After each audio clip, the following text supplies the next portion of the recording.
We're now going to take a look at one of the examples in my GitHub repository in the Java 8 folder. This is called EX24. And of course, I'll put a link in the description box explaining where you can get access to this particular example.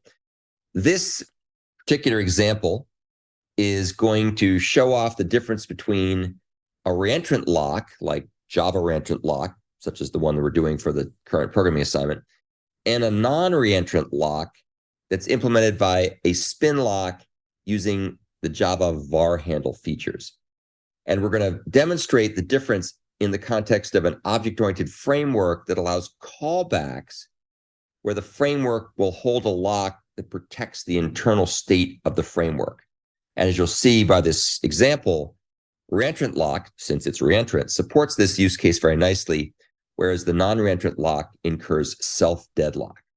So we're going to break this up into a couple parts. We'll start by taking a look at the main program that demonstrates how all this stuff works. So you can see here that we're going to have a couple of local variables, one called millis in future, which are the number of milliseconds in the future for our use of something called a countdown timer. And you can see that we're going to have this basically count down for 10 seconds. We have 10,000 milliseconds.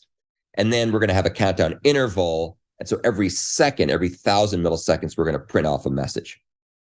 And then we're going to go ahead and run a test using two different locking mechanisms. So we're going to call this run test method.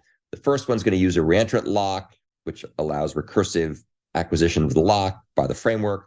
And the second one's going to use a non-reentrant lock implementation using this VarHandle-based spin lock. And you'll see that that does not allow reentrant callbacks. In fact, it'll deadlock on itself.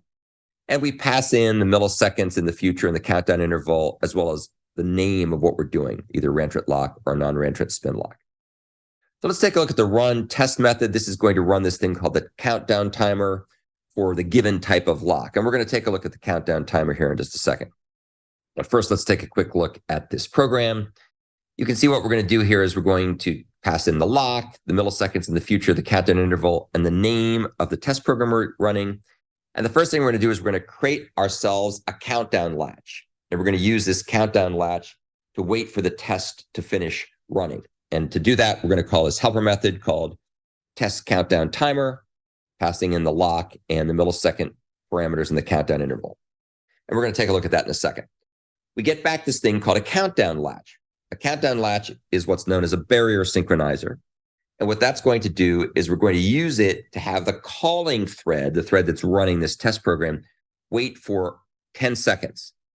And every 10 seconds, every second in that 10-second period, the countdown timer, which we're about to look at, is going to essentially print off a message doing countdowns. Now, as it's going to turn out, the one that's the reentrant one will work just fine. The one that's non-reentrant will deadlock. And so we're only going to wait for up to a certain amount of time, in this case, 10 seconds. And after that time, then if we finish successfully, if we got out of this thing, we print that we finished successfully. Otherwise, we indicated that we failed due to deadlock. So there's two different ways this thing can finish. So let's take a look down here to the test countdown timer class. It's basically a factory method. And it's going to create a countdown latch. And this countdown latch is essentially this barrier synchronizer. And we're going to give it a count of 1.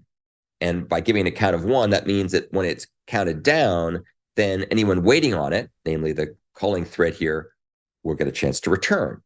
Otherwise, it's going to time out. So the next thing we're going to do is we're going to create a new example countdown timer. And we'll see what example countdown timer is in just a moment. When we create the countdown timer here, you'll see we pass in a lock, milliseconds in the future, countdown interval, and the countdown latch.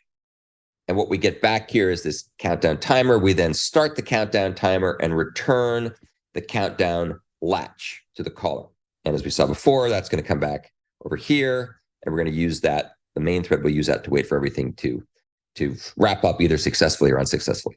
So that's the walkthrough of the main portion of the EX24 case study.